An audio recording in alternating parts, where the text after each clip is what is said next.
good, y'all? It's your boy Herb. And it's your girl Mo. And welcome to our soon-to-be world-renowned podcast. Young, black, and figuring it out. What up, though? What it do? Whatever we tell it. You feel me? Or, as we like to say, Wagwan. Oh, my God. That wasn't it? It's such a bad accent. Is it, though? So... Listen, y'all, I've been trying, because we talking about traveling, so I'm like, let me work on my, you know what I'm saying? Wagwan. Boo. No? What's up, brethren? Long time, see you. All right. I don't know if I should be offended Nah. or supportive. Come on, hit us with it. Nah. See, people want to That was a fake Jamaican accent. It's definitely fake because I'm not Jamaican. I'm a lot of things, but I'm not Jamaican. Yeah, y'all. Now, when I pull up to Jamaica, they're going to be like, hey, cousin. You know that. Don't play. Yeah. My youth, maybe. So, actually, I did my ancestry. I'm like 80%. No, I'm capping. I thought you were Egyptian. Oh, they did say that in Egypt. He just be hopping everywhere. Nah, they did say that in Egypt. Can we believe him? Nah, but you saw that. You was there for that. I was. Like, hey, you unfortunately. Egyptian. And then you never heard the end of that. I am Egyptian. I was talking about that with Say So. That's to say. I'm like, yeah, I'm Egyptian, y'all. And did she allow? She was like, you know what? That's it. I feel like she just smiled and said, mm-hmm. Nah. She know I'm Egyptian, y'all. But listen, we are glad to be here. Yes. Man, ain't nothing like it. We getting close to the end of the season. You know? A great season it was, though. It was a great season for all y'all who weren't listening and aren't listening. y'all missing out. Y'all for sure missing out. But yeah, how you feeling right now? I feel absolutely phenomenal. Do you? Yes. Man, I'm astounding. I'm astounded right now. The reason why that's so funny is because I asked Chad, I'm like, help me with my vocabulary. So each day, Chat GPT, which if you don't have it, I would encourage you to get it. It's not an official endorsement until they pay us, but I would say it works. So help me with my vocabulary. I want to expand the words, you know? And so astounding was the word of the day. So I feel astounding. Now, astounding isn't like a huge word that nobody would know. Pretty basic, but that's the one we started with. So as we always do at this time, I go for I got this. Who's that? Kanye? Yeah. Okay. Yeah. We want to say that name on the podcast. I don't know him. Yeah. Who is that? Who is that? You know? Somebody. Yeah. Okay. But as we always do at this time, what did we figure out this week? Ooh. Okay. You got it? I refuse to cry. I figured out that community is needed for the best mental health you could have. Oh. Now, I don't know why it took me a good 30 plus years to figure out how important community is for me, my betterment, my health, my wellness. Yeah. But and I will give credit to this young man here who has told me this for at least 10 years. And I ignored it, and I chose isolation, and I just kept people at bay because, lack of trust and just paranoia to some extent. But I find that when you are surrounded by good energy, good people of like similar mindsets who are heading in like similar directions, you are better for it. Like physical health, mental health, like your wellness in totality is better for it. Yeah. I like that. And you saying that because right now, are you within a good community? I am, but I've also seen it for other people. I think I had the pleasure of being involved while also bird eye viewing or balconying and seeing it for like people who are not in their best state of health, like physical health or medical health, you could say. Going to a place where they were completely surrounded by community, love, family, friends, engagement, just out of their regular comfort zone, which is pretty much isolation or in the house, and seeing a complete difference. Like you can see their medical ailments just not be a thing as much. Yeah. You see the brightness in their face, the glow on their skin. It's just like you can tell, oh, this helps them. Yeah. And then I started to look at myself. I was like, well, I guess this could go for everybody. Right. It could come back to me or be true for me. I hear that. Yeah, I need that. Yeah. That's dope. Thank you. I'm very happy for, once. See, this man was right. You just don't reply. But yeah, I feel you. Thank you. Sometimes you don't get your flowers while you still here, yeah. I appreciate that. What did you figure out this week? Man, a lot. Can you elaborate? So man, a lot.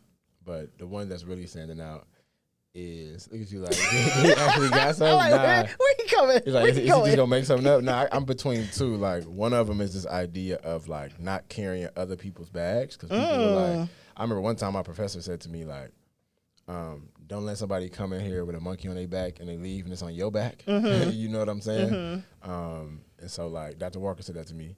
And the other angle I've been thinking about is just the idea of like, don't run from it, run to it. Ooh. And I'm gonna go with that one just off the reaction. Really? Because I was really worried about the bags, but it's okay. We'll We'll talk about the bags off air. Okay. Or we'll use it for the next episode.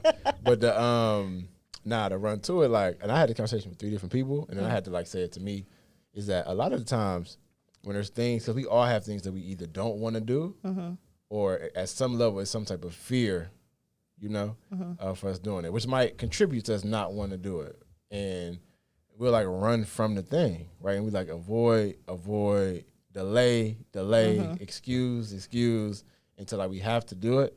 And the truth is like what you actually doing is like you're just pushing off having to do something that you don't want to do until later. And what happens during that time is you start to like waste away or wear away your energy to address it. Right. So if you went at it, and not too premature, because you want to have like compiled thoughts and courage. But if you would have went at it earlier, you would have had way more courage. What happens over time is you build up more anxiety, more fear. So now when you do address the thing, whatever it might be, that you're going to be less able to deal with it. So what I've been telling people, when I actually have been doing this last week and a little bit before that, is just like, all right, when I look at my list, like, all right, I'm going to run to the hardest thing, the thing that's like I don't want to do. Whenever I get that feeling, it's like, oh, no, I don't want to talk to so-and-so. I don't even want to start this. I just do that first.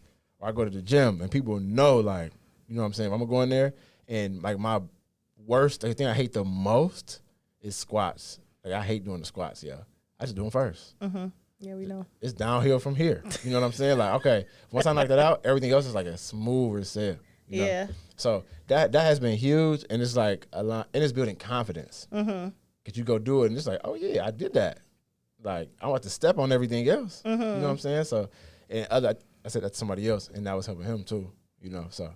Oh, no, I like that. I'm like, as a resident, like, procrastinator, how do you make that one first move to even get to the arena to start the hardest thing? Man, you know what, though? It's like they call it, like, chunking, or, like, the idea of, like, how do you eat an elephant? One bite at a time, you know? And it's like, all right. So in the mornings, so this is a true story. I used to be like, I know there's somebody who I work with. They was like, hey, yo, the way that I actually ran my marathon, like she was saying, she was like, I didn't go out and say I'm going to run a marathon. I'm like, okay, I'm just going to go run. I didn't even have like how long I was going to run. I just knew that I'm going to go out there and just start running. And then after the time when she was building up, because it was just a one step of running, when she looked back after like a week or two, like, dang, I ran 26 miles. You know what I'm saying? And then she just kept doing that. So what I've been doing is like, all right, if the gym in the morning is the hard thing, say, okay, my goal right now, all I'm going to do is wake up, get out of bed, and brush my teeth. Whatever else happens after that, happens after that. That's actually genius. And once I get to that, it's like, oh, that's all I got to do. And after that, I can go to bed. Right. Or I can go to the gym. Right. 90% of the time, I'm at the gym because it's like, I'm up now. Yeah. And I've done it. Because once you brush your teeth, you're awake. I took the pressure off the gym. It's like, hey, bro, this is your goal. And then the gym is like the result after that, you know? So actually, that's how I've been getting past that. You know, friend, I'm a give you that one. That was phenomenal advice. Hey. Yeah, I like that one. Yeah, no, that was good. Cause once you brush your teeth, it's like, you know. Nah, you awake. Like that minty, fresh breath, you don't even want to eat. You don't even want to, like you can't sleep like you can't go back and lay down. You don't even waste that beautiful breath on like, TV or watching. To just read it up again, it's like, nah, it's over. So yeah, no. Huh, yeah, okay, because I see where I've made the fall. I'll wake up and not move. That. You think about the gym, it's like, B, I got to drive, I got to get there. Yes. And it's like, look at the time. Do I have the time? Yeah. Who got the time for this? Just do one. So, yeah, for sure. I'm going to keep that. Back pocket. Right there. Right back there, guy. So today we have an amazing topic. It was the sigh. That's so Cause deep. it's like, yeah, it's like, man, this is tough. And to be honest, y'all, we were like ping pong. Like, what are we gonna talk about? You know what I'm saying? Side note, Yes. before I forget, I'm gonna ask you real fast. You remember the thing? Like I said, ping pong, but you remember it used to be a game that's an arcade game where you like had to like the joints was coming down and you had to hit it back up. It's like a little. Was that ping pong too? It was called Arcade. Was it? Yeah, it was on like the arcade game that you could see, and it would pop up and go through the Yeah. thingy. Was that wasn't called ping pong though? I thought it was called Arcade. Pinball. Oh my god. We were both wrong. I got into like a 20-minute like debate with somebody like, yo, what is it? We know what it. He was saying something like zigzag. I'm like, zigzag? I'm like, where did you grow up, my guy? You know what I'm saying? Like, what? Pinball. Thank you. I really thought it was called Arcade too, and I'm envisioning how it looked, and I see it written on the top, but maybe it was because it's in the arcade. Yeah. It's pinball. Pinball is true. That I recall that. Got you. So we ping pong. We did not pinball or zigzag to get to this topic. So today's topic, and you know what? This might actually be a true. I'm gonna look up who made this because today's topic is about hidden history, right? And we'll talk about what are the things that we just don't know that are like embedded into history, especially Black history. And so we're located in upstate New York. If you're trying to find us, we not in upstate New York. So we, like, I'm in Vermont. Yeah, Gang is in Maine right now. But so we looked at specifically places in upstate New York just because that's an interesting place. And so we gonna walk through that, y'all. And so I'll walk us through. Before we even get there, when you think about the idea of like hidden history, when you hear that term, what like pops up to you? You hear hidden history. Truth be told, hidden figures. No, it makes me think of cover-ups. It makes me feel like, especially in with Black history, because a lot of times you'll hear that people don't want to attribute Black history as part of history, especially U.S. history. But it makes me feel like there's so much we don't know because it was not documented, because it was covered up, because they changed certain things to make it appear a certain way. Yeah. What do you think about? I hear hidden history. Yeah. Man, I think about, well, first I feel like loss because I know there's so much to our story that we won't know. You know what I'm saying? That's my first poetry. Feeling. Yeah, like I feel it. And then I think about like intentionality. Like a lot of the times, you know, that actually was a war strategy. And that was a strategy around imperialism and colonialism. Like when folks showed up, they would do a couple of things. Like, well, first they would mainly kill the warriors. Of course. In there. But then secondly, they would, in schools, they would forbid children to speak their native tongue because the connection back to language is so powerful. And so I think about here in America, like folks not being able to like read and write or allowed to. And all of that like history and the way we consume it here isn't oral history in the U.S. It's actually written history, but we weren't allowed to read and write. Like how much stuff happened that we couldn't even be able to pass down, and then like things stopped with bloodlines because people were killed for sensitive things, you know. So like that idea of getting rid of history and language and the background of folks to not be able to connect back to their like the root of who they are, which is the source of power a lot of the times, which is why I think African Americans specifically are sometimes floundering because we're not connected back to a source, right? Yeah, I think of like loss. And then I think of intentionality. Like that was intentional. You know? Yeah. Yeah. So so thinking of that though, like are there certain things before we get into like what we know about, I've learned about upstate New York, like are there certain things that have like come up as like hidden history or history that like wasn't well known that you've learned about over like, you know what I'm saying, the years that like pop up? Because one for me, being in healthcare was like the Tuskegee experiments. And the idea of, and I'm gonna get the exact details wrong, but it was 300 plus Black men who were courted to be a part of this study with free healthcare and food and other services to, hey, come be a part of the study. And what they did was, unknowingly to them, they injected them with syphilis. Yeah. You know? And they were like studying to see the outcomes so they could develop penicillin. Yeah. And even after they had developed penicillin that would work, they didn't give it to majority of the Black men who were part of the study. And many people had like lifelong health complications or died as a part of like understanding that. And that's like, now it's not as hidden because like Bill Clinton actually came in the 90s and apologized out loud at the time. But the organization that did that is now called the CDC. Like, is that surprising? the Center for Disease Control, like that, like who we look to for like the health information, and disease control, like did that. So, but that was hidden for such a long time, like people didn't know about it. So that was one that pops up to me. You know what I'm saying?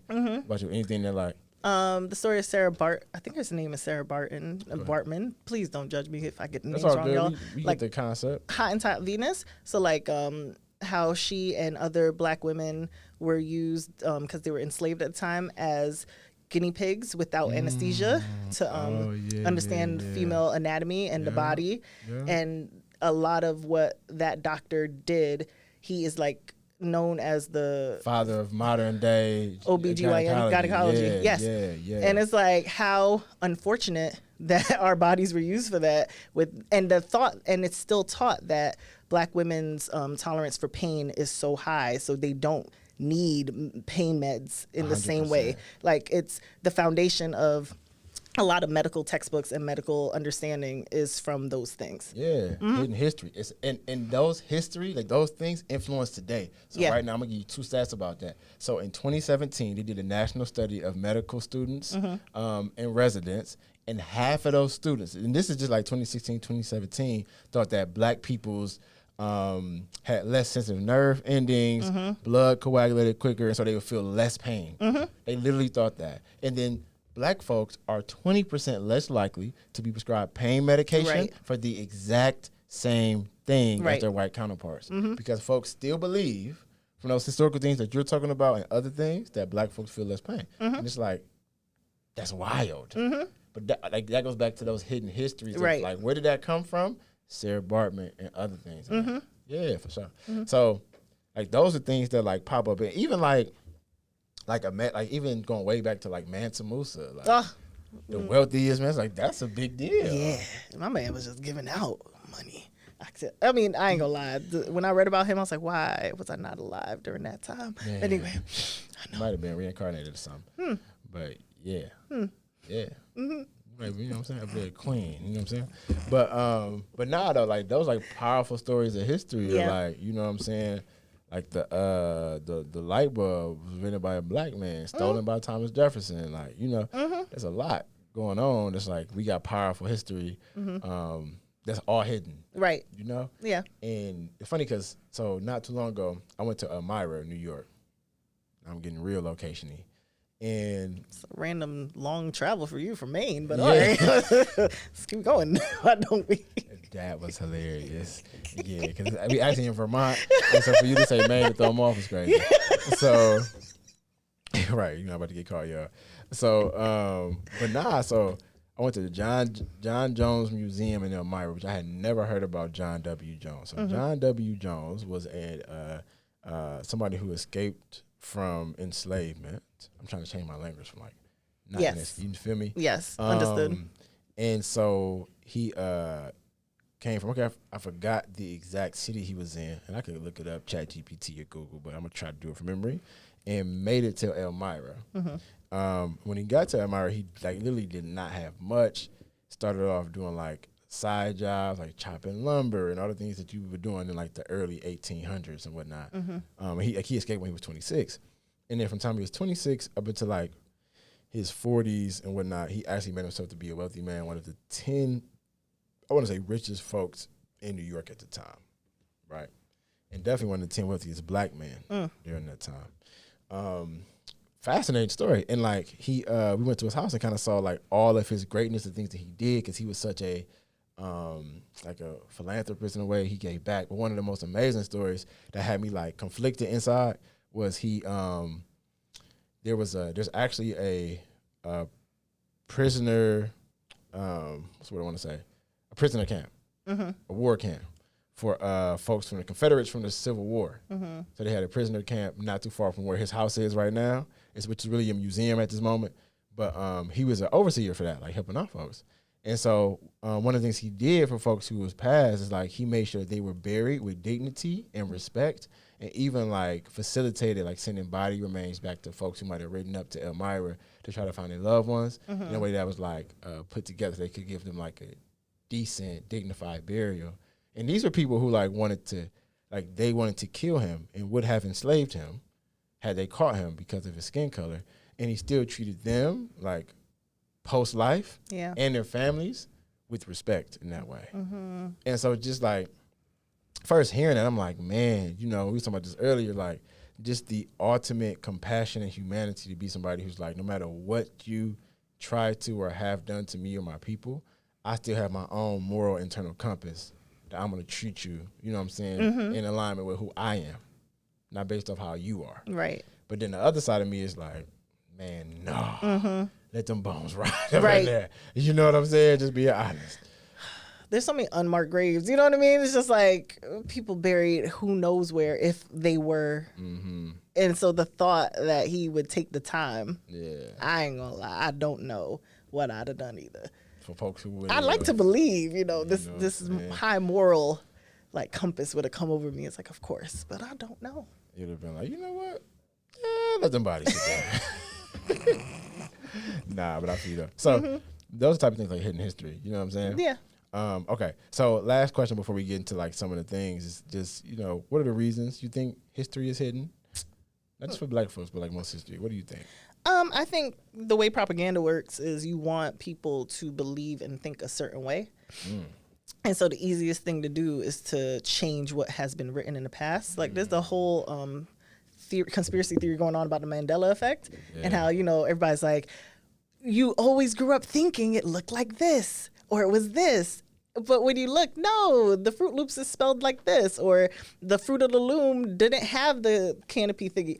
And people are saying, we think that they're playing a trick on us. Like they're trying to convince us that that's not what happened and like rewrite history. And I'm like, I believe this has probably happened with major things over years, but because the way cycles go, people die out and don't remember and don't know, and there's a lot of books and materials that aren't allowed to be read by the youth anymore. They're banned, so you don't control anymore what people can recall or know about. And as much as the internet is available, you don't know what you don't look for. You can't find what you're not looking for, so you don't always. I think that a lot of that is what's happening. Like, what's the song in Hamilton about the narrative? Which part? Something like I'm changing the narrative or from the narrative, whatever it was. I think it was like one of the last songs. Yeah, like I think he started the narrative and then Elizabeth picked it up after he was gone. So like to continue the narrative, put herself back in it, put yourself back in history type of thing. So the thing about that is like what I liked about that was just not the song, but objectively what the writer did. What's his name? Lin-Manuel Miranda. So what he did was she was left out of history. So he entered her back through the play. And that song was a way to like, that was like intentional, like I'm controlling the narrative. Because she was left out because she was a woman. Yeah, she said something like, I put myself back in the narrative. You feel me? Yeah. Because people do that all the time. They change how history went based on what they want. And it's like the victor gets to do that. You know what I'm saying? Every time. If Germany had done what they wanted to do during World War II, the narrative would be very different. Completely. And so like that happens all the time. We see that. We saw that with Martin Luther King. MLK was not. We just talking about this. MLK was not as like peaches and roses. Like MLK was a rebel. Right. It just was phrased different now. It's like this. He's about like peace. He's in love and quiet. Don't stand. Almost like very past to the point where you don't stand up. Like he just wanted everybody to get along, even if it meant taking less than what you were owed. What? Oh, and it's like the fact that that's the narrative that is preached. Be more like MLK all the time, every year. But it's like you still killed him. I don't understand how being more docile in some regard versus being a little more in your face, the result ends the same. Yeah, I think we're missing a key point. And that's called historical erasure. Like, and that right there, we gotta fight against that. So, with that in mind. Here's some hidden histories that we're going to bring up to folks. Oot. One more. Oot. I never know if people appreciate the woot woot. Nah, you got to get in the woot woots. So, first one, Louis. Latimer? Yeah. Oh, yeah, that's my boy. Tell me about Louis Lou. So, I don't remember from the top of my head. I'm so I got sorry. You. Big Louis Lou or Louis Latimer? Louis Howard Latimer was the son of enslaved folks born in Chelsea, Massachusetts, despite the limitations imposed racial prejudice of his time, Latimer made substantial contributions to science and technology. He served in the Navy during the Civil War and taught himself mechanical drawing and drafting by observing engineers. Wow. Wow. Because people forget about learning styles. For you to observe it, retain it, and then perform it. And was one of the pioneers in developing the telephone. Later with Thomas Edison. Yes, that's why I remember him. And way back earlier, I said Thomas Jefferson with the light bulb. I meant Thomas Edison, by the way. So forgive me, y'all. Of course. Yes. Yeah, it's early. Yeah, I want them to be like, listen, what are you talking about? Okay. So his most significant invention was the carbon filament for the light bulb. So, so this is what we talking about when we say who created the light bulb, which greatly improved the durability and affordability of the electric lighting. You feel me? Beyond those contributions, he wrote one of the first books on electric lighting. Come on now. Nope. Come on now. So his work not only advanced technology, but just overall helped lay the groundwork for just electrification that we see in the world. So we think about electricity and what we think about it right now. This was one of the main, like the founder of how we use modern electricity today. Yeah, let there be. Lights. You feel me? He was ordained. He was anointed by God. And I had someone tell me a lot of details about lights one time that confused me completely. But the knowledge that they had about it, it's like, oh, there's way more going on than what you see. With us regular humans. So the fact that this man, a black man, saw that and did that, it's like, dope. Come on now. Come on. Let it here. All right. You peeped that? All right. So Elizabeth Jennings Graham. Hey, okay. Here's some new hidden history. I used to watch the show. It's a radio show.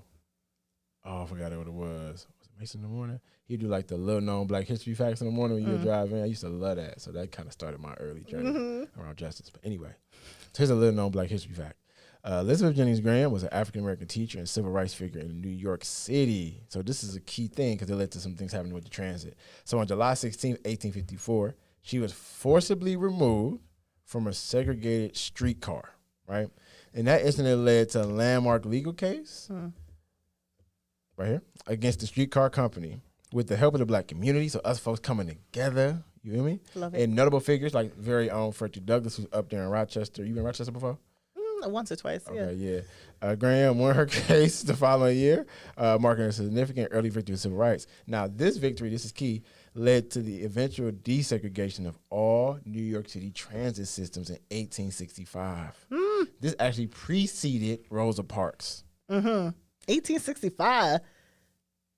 Dang. Come on now. It's like, I was up and through them trains, so I'm like, I feel honored. Yo, Elizabeth Jennings Graham. I was able to sit comfortably, right? And I was always in like the first or second car too. What? Yeah, so we think about like, because there was somebody before Rosa who actually did the same thing that Rosa Parks did. She was 15 and pregnant, I believe, and that was why you didn't really hear about her. Because they're like, this is not the one we can kind of like come around. But this is even well before that. And help, again, all the folks who take the transits in New York City and they got to worry about being on the streetcar that's busted and all that. That's because Elizabeth Jennings Graham. Yeah, because that's the main mode of transportation. Yeah, come on now. We on the block. We got some people that we know that live down there don't even have a car. Yeah. Leave their car up in somewhere up in upstate. I know plenty who ain't got licenses. Talking about don't got a car. Because why do you need it? Yeah. Because of Graham, we ain't need it. You feel me? Because of Graham. Hey, so before we go to the next one, can we just clap it up for Lewis and Graham? Come on now. Thank y'all. We appreciate y'all out here. Thank you. Okay. A couple more, y'all. Little known Black history facts, hidden history. I'm going to go to this next one just because I like the name. Mabel. I like the name Mabel. Mabel Fairbanks. That accent was good. Thank you. I'm out here, y'all. Come on, impersonations. Okay. So Mabel, or Miss Fairbanks, was a pioneering African-American figure skater and coach. Oh. Figure skater? Yeah. We had our manager do this. We ain't write it, that's why I didn't know that. Facing racial and gender barriers, Fairbanks was denied the opportunity to compete in the national and Olympic events, even though she was amazing. Even though she was underrated, she turned to coaching, right? Because she couldn't compete, where she made an incredible impact on the sport. Listen to this. She trained several generations of skaters, including Atoy Wilson, the first African-American to win a national title in figure skating. Wow. Right?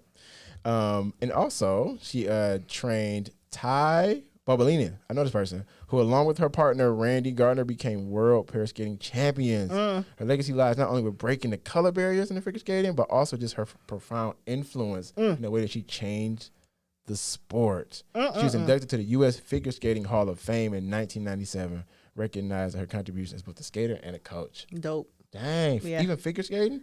Because that is not a sport you see us in too much. Not too much. Only a couple. When we do, we kill it, but only a couple. Because I remember, I don't know names, I'm so sorry, but there was this one figure skater who she could do this like very dangerous trick, and they banned that trick and said that you can't do it because of the difficulty level. Yeah. But also they were like, people were like, they're trying to change the score and where you have to hit so that she can't win. Right. And she decided to ignore them and do it anyway. And she was, she didn't win because of that. But when I tell you she pulled it off, it was just fantastic. Yeah. It's like, come on. Yeah, when they happens all the time. Whenever we get to like we about to win the game, they move the goalposts. It's like, come on now. So to know we had one out here coaching us already and started off doing the thing, like come on, it's in the Hall of Fame in a sport that you wouldn't like. We created most things. So, hockey, was created by a black man. I was sitting out with a group of white folks in the place that I work and said that they could not believe me. I've said that at the place I work too, and they were looking at me like, I was like, yeah, because you don't see us hockeying. Yeah, because we got in that, and then it was like colonizing everything else. Taken. Come on. You know, and I think of Avatar. Like, if anyone needs a visual, watch Avatar: The Last Airbender, because it's all about how like imperialism takes over, and then the way that they ingrain the younger generations to think or believe certain things and not recognize that's not what actually happened. Wow. Yeah, they changed history. It's a perfect depiction. Are the Fire Nation Europeans? Yes. Yes, they are. That's crazy. It's exactly what happened. It's like the British. That's what they did. Wow. Hey. Okay. But it's a fact. I was just trying to be helpful. No, that was great. Yeah. Like, that was great. Yeah, perfect cartoon. Yeah, go watch it. I never even made that parallel. Okay. Couple more, y'all. Bear with us. And if you ain't here, we don't want you here no way. You feel me? Well, come back. Yeah. Nah, if you can't handle these facts. I was going to say, share this with somebody and complain. I like that. You funny. I was like, I don't think that's what he wanted me to say. That's funny. Yeah, that's funny. So listen, have somebody else listen to you. Support black business even when you're not supporting black business. You feel me? Okay, so I ain't gonna do Madam CJ. I had her on here, but I'm like, everybody know Madam CJ Walker. And if you don't, there's a whole special on Netflix. If you don't know, catch up. Then now you know. Okay. Ready? I think this would be good. So I actually wonder if we should do. Let's do Alan Leroy Locke. Did he create locks? That'd have been tough. He's a locksmith? Nah. So he was born in Philly. Shout out to Philly. And became a central figure in the Harlem Renaissance. I love Philly, by the way. It's one of my favorite places. That's nice. The food is amazing. I've passed through once or twice, yeah. You ever stopped in Philly? Maybe once or twice. Have you had a Philly cheesesteak in Philly? I've never eaten a Philly cheesesteak ever. They don't got steak, but I definitely I said what I said. I just said it too fast. That's all. They actually taste like everywhere else. Like it really wasn't like. I really don't eat steak, so that might be why. But I've never tasted it. So I don't eat red meat either. I just had to at that time. I'm like, I'm here. This is historical, so I did it. And I went to two places because one place I went to, they like that's not a real like that's like a commercialized version. Like you know somewhere real. Then I went to the other place, and the other place was better. And we was out there. I'm like, okay, I definitely like we head on the swivel. But it was. I went to like a Thai restaurant. I mean, I didn't even try. Okay. Yeah, you gotta redo this. But so born in Philly, you're probably like, who is this person that y'all stopped talking about to tangent? Locke. Yes, and the intellectual and cultural. He led one of the central figures in the Harlem Renaissance as he started to build intellectual and cultural revitalization when it came to African Americans. For me. In New York during the 1920s, he was the first African-American Rhodes Scholar, whatever that means. Locke's education experience abroad influenced his outlook on racial identity and culture. Follow with me. His writing, The New Negro, published in 1925, helped define the Harlem Renaissance, and he really argued that African-Americans should be proud of their heritage and advocating for a greater appreciation of African-American culture. So I think at that time, especially in the early 1900s, like there was like a wave of folks almost like being black because of how they did it. Was like being black was almost like you wanted to stay away from being like Of course. too black, right, or blackness. Yeah. And so he was fighting against like same thing that Carter G. Woodson did to say like, and that's who created Black History Month. Like we want us to know about us. Yeah. You know what I'm saying? Which is dope. So he To did that instill that kind of pride. Yeah, like let's do That's this. real. But anyway, so he was a philosopher, a writer, an educator, and really made key change around the Harlem Renaissance, which really was about us learning us and loving us. You know what I'm saying? So Key, look him up. Alan Locke, and that's Alain. Okay. Yeah. Oh. I ain't gonna go Elaine. I almost said Elaine. I would have said Elaine. But it's Alan, though. It's better that he read it. It's Alan. It's Who Alan. knows what Definitely. history I'd have been rewriting. I hear you. Okay. Bad. Okay, good. So what other figures? So we get some hidden figures. Any other last couple of hidden figures, or just key figures that you just know are great when it comes to us Black history? There's one that I cannot pronounce the name. It was almost like osmosis, but I don't know if that's how you actually say it. Don't judge me, y'all, please. Moses John. Who was this? And then, like, I feel like he helped with something doing like blood vessel or the way that circulation worked. I don't remember. Keep going. Like, what did he do? I don't remember. It's like I can remember his face. I just cannot remember how the fact went. And I read it and it was like, oh, this is interesting, but cannot recall. Look it up. Keep going. I'm so sorry. But no, that's all I can remember. I'm so sorry. Who else you know in history if it ain't him? Look at me trying to remember people. It ain't gotta be osmosis though. Anyway. So this person is Dr. Charles Drew. That is not who I was talking about, but Yeah. that works. Okay. So it wasn't Charles Drew? It's somebody with osmosis. Okay. I want to say his name started with an O. Did it? Okay. No, it's fine away. It is what it is. But, do some searching, y'all. Some of my Google main, these. Some of my main things I like sports figures too. I feel like sports is one of the things that transcends race a lot of the time. So you get a really good sports person. It's like folks tend to like in those moments overlook what's happening there. So I love the story of Jackie Robinson. I'm glad Chadwick played him. Like that was a great story in that way. And just like the actual pathway to get to where he was going. You know what I'm saying? Like that was big. Yeah. I was thinking FloJo. I loved her and her nails. And then they would like compare Sha'Carri Richardson now to her a lot. Oh, and also Jesse Owens. Think about like the Olympics and at the Olympics and he did like the fist, holding the fist up. It's a huge deal in that way. Yeah. And even like poets. Who am I about to say? Langston. Young Langston. Hey, we love Langston Hughes. Like, where's Maya? Let's throw Maya in there. Maya Angelou, man. That's fire. Yeah, it's a lot of like, and probably some things that we don't even know. There's plenty of things we don't know. Henrietta Lacks. You familiar with Henrietta Lacks? No. I'm about to hit y'all with this. Then we gonna drop the mic on Hidden Figures. So Henrietta Lacks is known as the mother of modern cancer research. So Henrietta Lacks went into Johns Hopkins Hospital. I think it was like the 1950s. She went in for at the time vaginal bleeding, and without her knowing, so without her consent, without her knowing, they took a sample of her cells. So come to find out, when they were researching the cells, her cells were immortal, meaning they always regenerated. They never actually died. And so they went on to continue to research these cells, and they end up naming them HeLa cells and patenting them. Those cells right now are the foundation and spawned off into all future cancer research. Wow.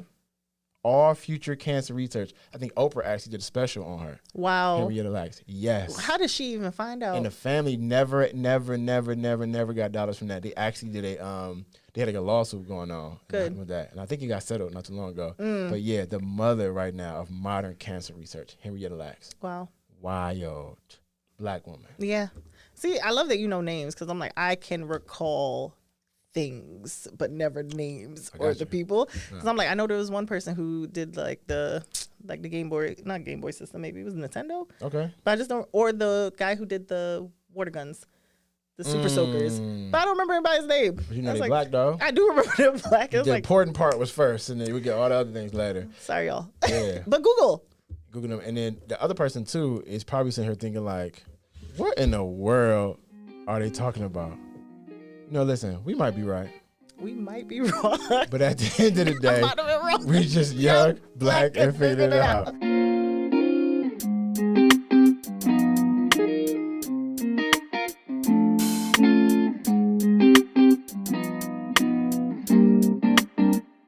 on the track, boy.